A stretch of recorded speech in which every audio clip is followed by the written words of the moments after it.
Hey guys, Lord Wolf 99 back again with another episode of Lunar Legends. The series is going pretty strong so far, I think. Um, it's strange for me because I think this is like episode 5 and I've recorded them within about 5 days of each other. Um, but for like you guys, this won't be going up. Like this episode I'm recording right now won't actually be going up for about 3 weeks. So yeah, it's a weird one. But I'm actually enjoying scheduling stuff, and I'm trying to work with other stuff like other series on the channel and trying to schedule them. I've got some ideas, and I'm working on others. It's a work in progress, but you're not here for me to discuss all that. You're here for another Lunar Legend. And today's episode is called Cursed Coeliac, I believe. I think that's what I've called it. It's something like that. I think it is, Cursed Coeliac. And basically, I'm going to be talking in this episode about celiac disease and how fucking awful it is. So basically, guys, when I was younger, like high school, I was like ill quite a lot, but I couldn't really explain what was going on with me. I'd get weird rashes. I didn't feel the greatest in myself.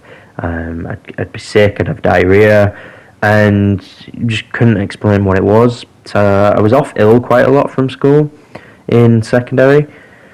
I never knew what it was, and I was going for tests and things. And at one point, I had this weird test where they put like liquids on like your wrist, so they'd like do a little drip and then leave it for like a couple of minutes just to see if you have an allergic reaction to it.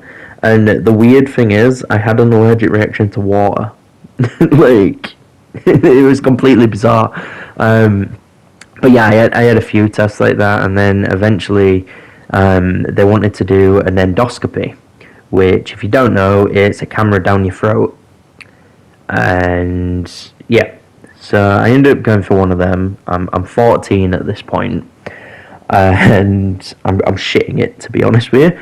I was completely terrified of having this done. In hindsight, it wasn't that bad, but like at the time, like 14-year-old, the thought of having a camera down your throat, it's baffling, it's scary, it's weird, you know. So I go with my mum to the hospital, and most of the day is just spent waiting. Like I wasn't allowed to eat for something like 24 hours before, and most of the time at the hospital, you're just waiting and waiting and waiting. So I took a book, I'm reading. I can't remember if my mum was reading or whatever. She was sat in the room with me. And yeah, most of the days just spent waiting, and then they finally come through and they're like, right, time for the endoscopy. They weren't quite that enthusiastic, but you know what I mean. So I'm taken down on like a gurney, I suppose that's what they're called, a bed, a gurney. I'm taken down, and because I'm 14, I'm put to sleep. So I don't actually have any recollection of it, and I didn't see anything.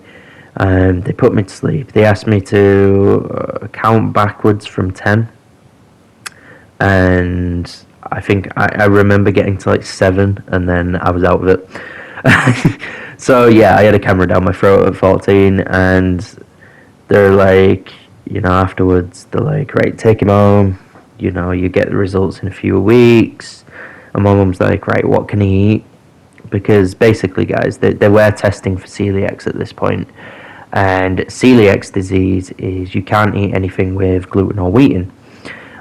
So at this point, my mum's like, well, what can he eat? And they're like, well, at the moment, just let him eat normally, because obviously we don't have the test results back. We don't want you swapping him to a gluten-free diet if there's no reason to.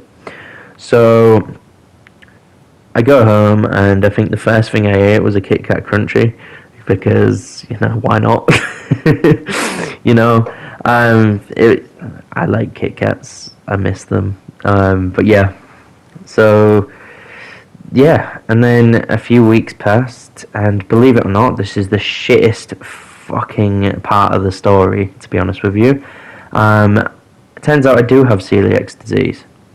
And do you want to know when they rung my mum to tell her that they rung my mum to give her the test results and tell her that I had celiac disease on my 15th birthday? I was looking forward to like a Big Mac meal and everything for fucking tea, and like my mum was like, no, you can't do it because you got celiac, and I'm like arguing the point. I'm like, oh, but what's one day gonna hurt? And yeah, so those fucking doctors ruined my birthday. Nah, it was still a good birthday. It was harder when I was younger to sort of live with because it's a tough one. Like, imagine being 15 and having to adjust to a whole new sort of lifestyle and diet. And I didn't adjust well, to be honest with you guys. I was big when I was a teenager, and then I got diagnosed with celiac disease, and I stopped eating pretty much. I didn't like any of the gluten-free food. I was eating bare minimum to get me by. Like, my mum would make me lunches, and I'd throw sandwiches away at school and stuff, because I didn't want to eat it. I didn't like the gluten-free food at all. It was just horrible. And yeah, I ended up losing a shit ton of weight, and not in a healthy way. Don't get me wrong, I completely missed the way that I used to look, like being skinny and everything, and I wish I still was. Like, I need to work on that. That's a self-improvement thing I need to work on. But like, it's just hard for me because like that time I didn't have to exercise or anything. I just had to go hungry. It's not healthy, guys, and I wouldn't recommend it at all. So please don't think I'm endorsing that at all. It's just a part of my life that I was clearly quite unhealthy, but not in the way that I was eating junk and shit. It was just I wasn't eating, and I ended up losing a shit ton of weight. But then I started finding gluten-free food that I liked. I'm going to be honest, it was mainly gluten-free nuggets and crumpets.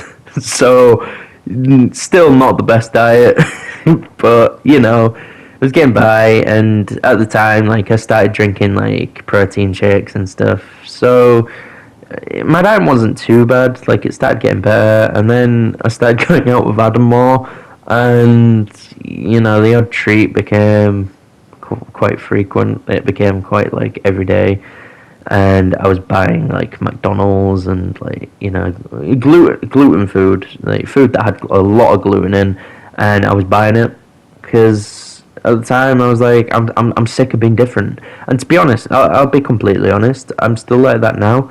I hate being different. I hate not being able to eat certain foods, and every now and then I will relapse.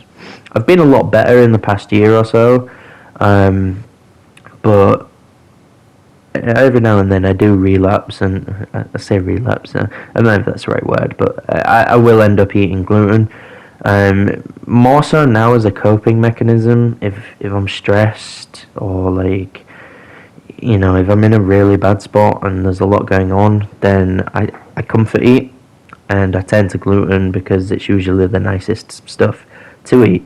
But then I end up paying for it in the long run. Well, not long run, short run. Well, it could be the long run. It can lead to cancer. But we're going to stay positive and think, that hasn't happened yet, so it might not happen.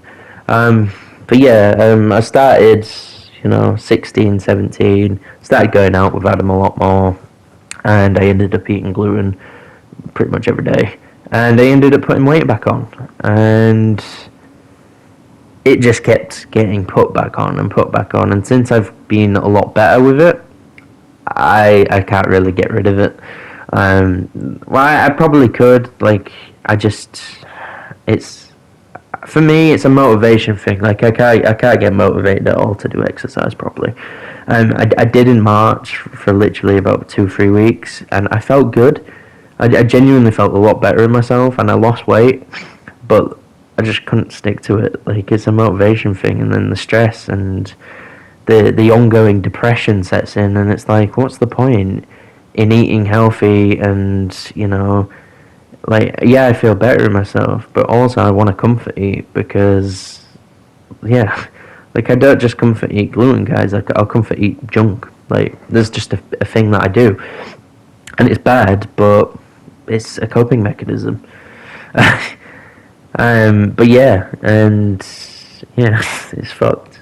But yeah, I ended up going out with Adam all, eating it, and yeah, Adam encouraged it, to be honest, because it's an asshole.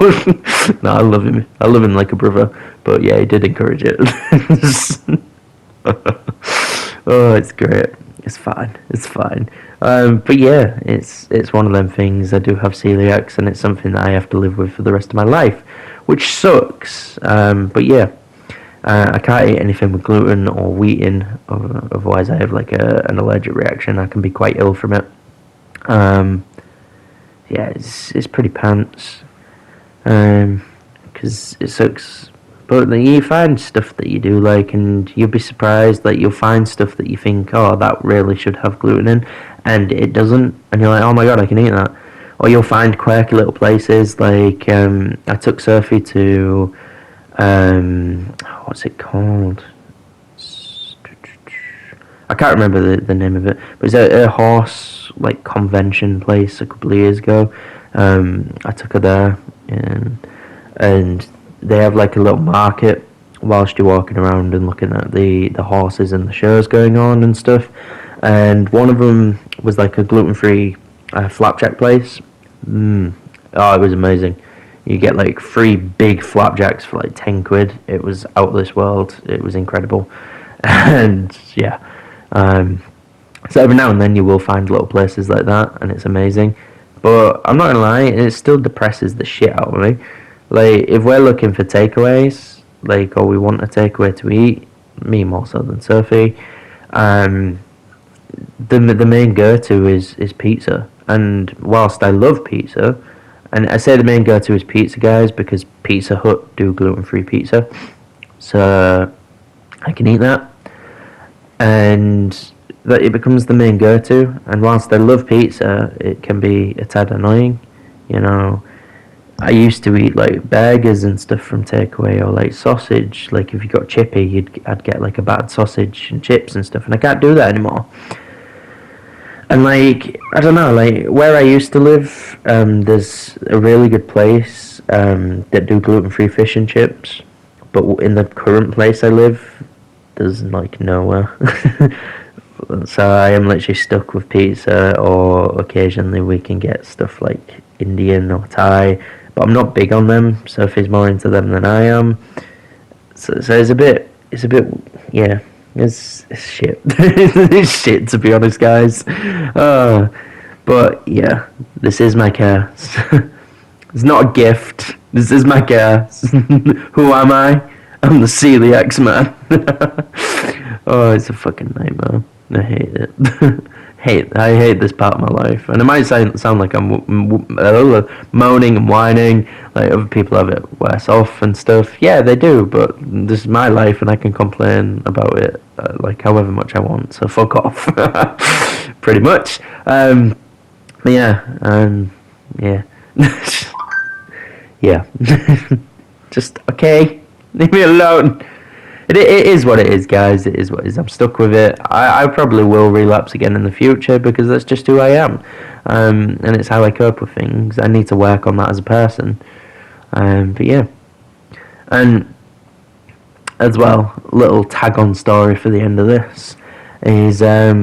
so I had an endoscopy when I was 14, which is the camera down the throat. A couple of years ago, I had a colonoscopy, which goes up your bum. To put it politely. Only I was an adult at this point, so I got to stay awake. They did give me the option for anesthesia. Is that the word? I think it is. Which would have potentially put me to sleep, but it would have also meant that I had to take the next day off work, so I opted against that, because I was already taking a fair amount of time off due to the illness that I had. Like, there's a whole completely different thing. I had like a weird pain in my side, and at first they thought it was appendicitis, but it wasn't, and it just carried on and on and on, and it's horrible. So I ended up going for a colonoscopy. The results turned up nothing, which was great. But yeah, I was actually awake for that one, and I got to see the camera going inside me. Like they had like a screen in the corner, and I could see where the camera was going. It was a delightful experience, guys. No, it was fucking horrible, and I could actually feel the camera moving, like around my intestines and shit. It's gross. I would not recommend it. I mean, if you have to have one, you have to have one, but I wouldn't recommend it. It's fucking awful. Oh. And like, meanwhile, the doctors and nurses are like, "Oh, if you need to fart, just fart." And I'm like, "Oh, I really don't want to." Like, but yeah, it's one of them things. But yeah, that's the end of this episode, pretty much, guys. Yeah, it's yeah, a bit light-hearted. There's nothing really too grim in there. It's just part of my life, and I thought I'd include it in the Lunar Legends. So you're welcome. Because like I said, these are my stories. I've got ones where it's just me. I've got ones where it's nice to have Adam talking in them with me, so we can bounce off each other. You know, if he's involved in the story, and it ends up going quite well because we end up just remembering details that we wouldn't normally remember. It's great. I'm really enjoying filming this series, guys. Like, I'm absolutely loving it so far. It's amazing, and we already have a couple of ideas for another few that we'll be filming at some point, and I'm trying to think of stories that I can tell on my own as well, because obviously I don't want it to just always be me and Adam. There are stories where he's not there, so you know, it is what it is. Yeah, I hope you guys are enjoying this series as much as I am filming them. Yeah, honestly, it's really good, and I don't know, I'm enjoying the scheduling part. Like, I'm enjoying uploading them and then scheduling them to actually go live on certain days. But at the same time, I'm looking at them because I can see them, like, on my, like, library. And I'm like, oh, I just want that to be live. But no, I'm sticking to the Wednesday schedule, guys. Yeah. And I know I end up rambling sometimes, but, you know, if you're one of those people who just likes to put these types of videos on in the background, then it kind of works out, you know, because it's just talking. You're not really missing anything. There's just gameplay footage in the background, which is there just basically so that I can upload the video, you know, and it's, I don't know. It is what it is. You get what I mean. But yeah, with that, guys, I am going to say goodbye. Thank you so much for watching this video. Please like, subscribe, and comment down below. And I will see all you guys in the next video. Bye-bye. Oh, and yes, by the way, guys, even though my face is not on camera or in the video, I do still do all the like gestures and stuff I do for my outro. It's just, yeah, it's instinct now. It's just what I do. Anyway, bye guys.